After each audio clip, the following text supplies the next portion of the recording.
எனக்கு இன்னும் நல்லா ஞாபகம் இருக்கு. கோபிச்செட்டிப்பாளையத்தில இருக்கும்போது, அந்த ஊர்ல வந்துட்டு அன்பு சில்க்ஸ் அப்படின்னு ஒண்ணு இருக்கும். அந்த வழியா நடந்து போகும்போது, வெளிய வந்து அந்த பொம்மை கடை, விளையாட்டு சாமான் கடை போட்டிருப்பாங்க. நான் வந்து "அம்மா எனக்கு வேணும்" அப்படின்னு இன்னைக்கு எங்க அக்கா பையன் அழுகுற மாரி, நான் அன்னைக்கு எங்க அம்மாவோட சாரிய புடிச்சுட்டு அழுதுட்டு இருந்தேன்.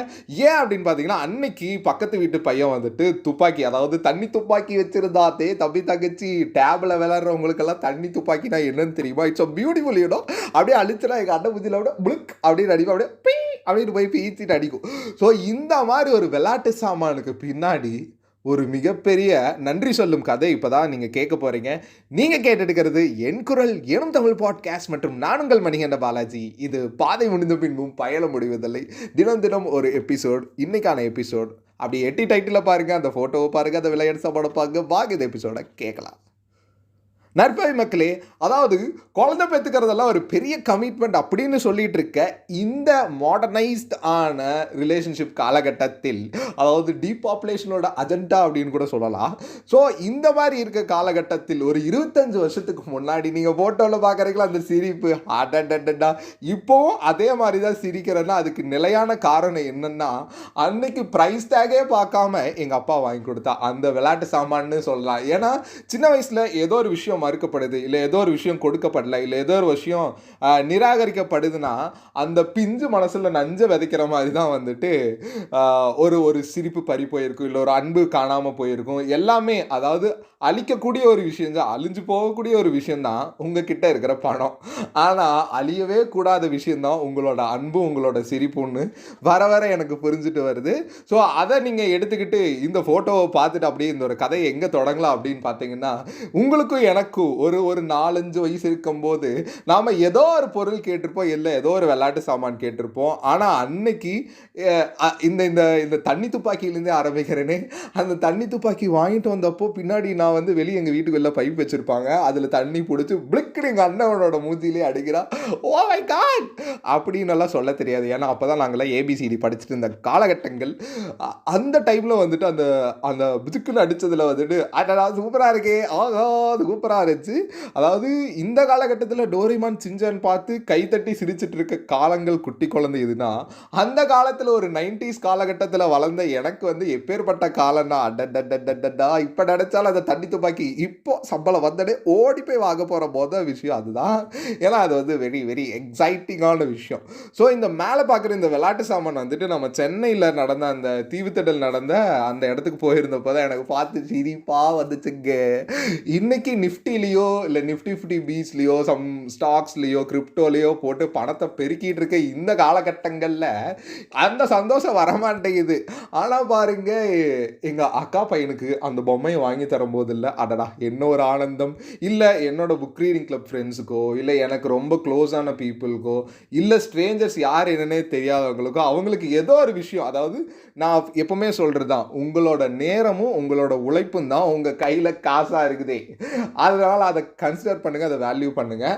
அந்த வேல்யூ நம்ம இன்னொருத்தருக்கு தரோம் அல்லவா, அந்த அது அதுதான் சார் என்ன சொல்கிறது, அந்த அன்பு தான் சார் உயிர்நிலை அப்படின்லாம். ஸோ நம்ம எல்லாருமே வந்துட்டு பல விஷயங்களை கடந்து வந்திருப்போம். ஆனால் நம்ம அம்மா அப்பா இல்லை அந்த விஷயம். எனக்கு என்னென்னா இன்னொரு 10 வருஷம் கழிச்சு இந்த டிகிரி, அதுக்கப்புறம் ஸ்கூலிங் இதெல்லாம் இருக்காது, அதுக்கு பதிலாக வேற ஒன்று வரும். ஆனால் அப்போவும் நம்ம வந்து இன்வெஸ்ட் பண்ணி படிக்க வச்சு பெரிய லெவல் ஆக்கி இது பண்ணி விடுவோம். ஆனால் இந்த காலகட்டங்களில் இருக்குல்ல, அது ஒரு 20 வருஷத்துக்கு முன்னாடி அந்த தண்ணி துப்பாக்கி வாங்கி என்னை வந்து தனியார் பள்ளிக்கூடத்தில் படிக்க வச்சு, அதுக்கப்புறம் தனியார் கல்லூரியில் படிக்க வச்சு, அதுக்கப்புறம் இன்னைக்கு ஒரு பி ஸ்கூலில் படிக்க வச்சு ஒரு எம்பிஏ முடிக்க வச்சுருக்காங்கன்னா, இதுக்கு என்ன சொல்லணும், நாம் நன்றி சொல்லணும்.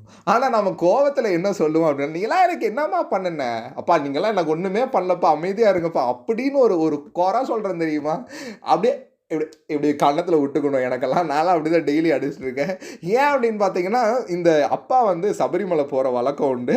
ஸோ ஒவ்வொரு வருஷமும் தவறாமல் போயிடுவார். கிட்டத்தட்ட ஒரு 52 வயசு வரைக்கும் போயிட்டு இருந்தாருன்னே வச்சுக்கோங்களேன். இப்போ போனால் கூட எனக்கும் என் தங்கச்சிக்கும் ஒரு 25 வயசாச்சு.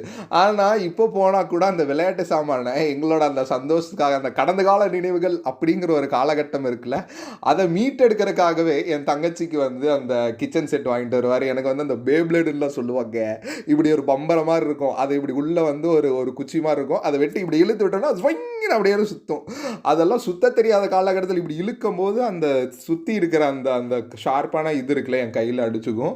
அதுக்கப்புறம் அந்த நம்ம வந்து வீட்டில் அப்பளம் பொரிக்கிற சட்டி இருக்குல்ல, அந்த சட்டிக்குள்ளே விட்டு வந்து அந்த பேப்ளேட்லாம் அப்படியே நானும் எங்கள் அண்ணன் டும் டும்னு விளாண்டுருப்போம். ஸோ இது ஒரு காலகட்டம் இருந்துச்சா. அப்புறம் கொஞ்சம் வளர்ந்து வரோம். அதே மாதிரி விளையாட்டு சாமான் வாங்கிட்டு வராரு. எங்களுக்கு அதனோட விஷயம் வந்து என்ன சொல்கிறது, அது அவ்வளோதான்ப்பா, சாட்டிஸ்ஃபைட் ஆயிடுச்சுப்பா, திருப்தி ஆயிடுச்சுங்கும்போது நாம் வந்து மற்றவங்களுக்கு கொடுக்க ஆரம்பிப்போம். நம்மக்கிட்ட தான் இருக்குல்ல, நம்ம இன்னொருத்தவங்களுக்கு கொடுப்போம்னு சொல்லி எங்கள் பக்கத்து வீட்டில் இருக்கிற பசங்க இல்லை வந்துட்டு எங்கள் கம்பெனியில் வேலை செஞ்ச எல்லாருக்கும் வந்துட்டு ஒவ்வொரு டைமும் போயிட்டு வரும்போது இது பண்ணிருப்போம். ஸோ நான் இந்த ஒரு கடந்த 2020 நான் தீபாவளிக்கு பட்டாசு வாங்குறதும் எங்கள் அப்பா வந்து இந்தாப்பா மகனே போய் வாங்கடா, விசில் ராக்கெட் வாங்க, அது வாங்குன்னு சொல்லுவார். ஆனால் அதெல்லாம் எனக்கு வந்து திருப்தி ஆகிப்போச்சு. ஏன்னா வந்து 2 ஆட்டம் பாம்பை கையிலூட்டே வெடிச்சிட்டு இந்த காலகட்டங்கள் போய், அண்ணா இந்தாண்ட இந்த ஆட்டம் பாம்பு எடுத்துகிட்டு போகலாம், அண்ணா இந்தாண்ட இந்த கிஃப்ட் பாக்ஸ் எடுத்துக்கணும் அப்படின்னு சொல்லி கொடுக்கும் மனம் அதிகமாகிவிட்டது. அதனால் என்னன்னா, கொடுத்து விட்டு செல்வது அன்பாகட்டும், எடுத்து விட்டு செல்வது நினைவாகட்டும் வந்து பெருகிருச்சு. ஸோ இந்த மாதிரி வந்து நம்ம அம்மா அப்பாவுக்கு நன்றி சொல்லிட்டும், அந்த சின்ன வயசில் நம்ம வாங்கின விளையாட்டு சாமான்லாம் இருக்குல்ல, அது எல்லாம் எதுக்காக நம்ம இன்னைக்கு வாங்கி தரப்பட்டுச்சுன்னா, நீங்கள் ஃபோட்டோவில் பார்க்குறீங்களா என்னோட குட்டி வயசு சிரிப்பு, இந்த சிரிப்புக்காக தாங்க அந்த மனுஷன் நான் இன்னைக்கு வாங்கி கொடுத்தா நாளைக்கு காலையில் அதை உடச்சி உள்ளே இருக்கிற மோட்டரை எடுத்து அதில் வந்து இடபிள்யூ பேட்டரியா ஹெச்டபிள்யூ பேட்டரியும் இருக்கும், அதெல்லாம் வச்சு விளையாண்டுருப்பேன். ஸோ அந்த அந்த மாதிரி வாங்கினா உடச்சிருவான்னு தெரிஞ்சுமே ஒருத்தன் வாங்கிட்டு வராங்கன்னா அது எப்பேற்பட்ட மனசுன்னு நினச்சி பாருங்க. ஸோ நீங்கள் இன்றைக்கி உங்கள் குழந்தைங்கள வந்துட்டு ஃபோன் கொடுத்தோ இல்லை வந்துட்டு கேம்ஸ் காமிச்சோ வளர்த்திட்டு இருக்கீங்க, இல்லை வந்து மால்ஸில் கூட்டிகிட்டு போய் ஒரு எக்ஸைட்மெண்ட்டில் வளர்த்திட்டு இருக்கீங்க. ஆனால் இந்த மாதிரியும் விளையாட்டு சாமானும் இருக்குது அப்படிங்கிறத கன்சிடர் பண்ணி அதுலேயும் ஒரு சந்தோஷம் இருக்குதுன்னு சொல்லி அந்த சந்தோஷத்தை அடுத்த எபிசோடில் எப்படி நீங்கள் பார்ப்பீங்க. ஸோ இந்த எபிசோடு இதோட நிறைவு பெறுது. என்னோட நிறைவு கருத்தை என்ன சொல்ல விரும்புகிறேன் அப்படின்னு பார்த்தீங்கன்னா, நாம் செம்மையாக தாங்க வாழ்ந்துருக்கோம், நமக்கு தான் அதை வந்து பொடனிக்கு பின்னாடி என்ன இருக்குதுன்னு தெரியாதுங்கிற மாதிரி கடந்து வந்த பாதையில் நம்ம இதெல்லாம் பார்க்க தெரியாமல் பார்க்குறனால என்னமோ தெரில, நீங்கள்லாம் எனக்கு எதுவுமே செய்யலை அப்படின்னு வீட்டில் சொல்லிக்கிட்டு இருக்கோம். ஸோ தயவு செஞ்சு அப்படி சொல்லாதீங்க. அன்னைக்கு எனக்கு இந்த சிரிப்பு நான் இன்றைக்கும் சிரிக்கிறேன்னா, அன்னைக்கு எங்கள் அப்பா வாங்கி தந்த அந்த விளையாட்டு சாமானும் எங்கள் அம்மா வந்து அடித்தாலும் திட்டுனாலும் எனக்கு மீண்டும் மீண்டும் அந்த விளையாட்டு சாமான் வாங்கி கொடுத்தது தான் காரணம். ஸோ இந்த எபிசோடு இதோட நிறைவு பெறுது. மீண்டும் நாளை உங்களை சந்திக்கும் வரை உங்களிடமிருந்து விடைபெறுகிறேன். உங்கள் பயண நண்பன் மணிகண்ட பாலாஜி. பயணங்கள் சென்று கொண்டே இருங்கள். அப்போதான் நான் இந்த மாதிரி பல உணர்ந்த மாதிரி நீங்களும் உணர்வீங்க. நம்பிக்கை இல்லை என்றாலும் நம்புங்கள். ஏனென்றால் ஒரு விஷயத்தை எதிர்பார்த்தா தான் அதில் நம்பிக்கை பிறக்கும். அதே மாதிரி தான் பயணம் போது உங்களுக்கு நிறையா எதிர்பார்க்காத விஷயங்கள் எதிர்பார்த்த மாதிரியே நடக்கும். அதை தான் நீங்கள் இப்போ வரும் காலத்தில் நீங்கள் பயணம் பண்ணும்போது கேட்க போகிறீங்க. மீண்டும் நாளைக்கு வருகிறேன். நன்றி, வணக்கம்.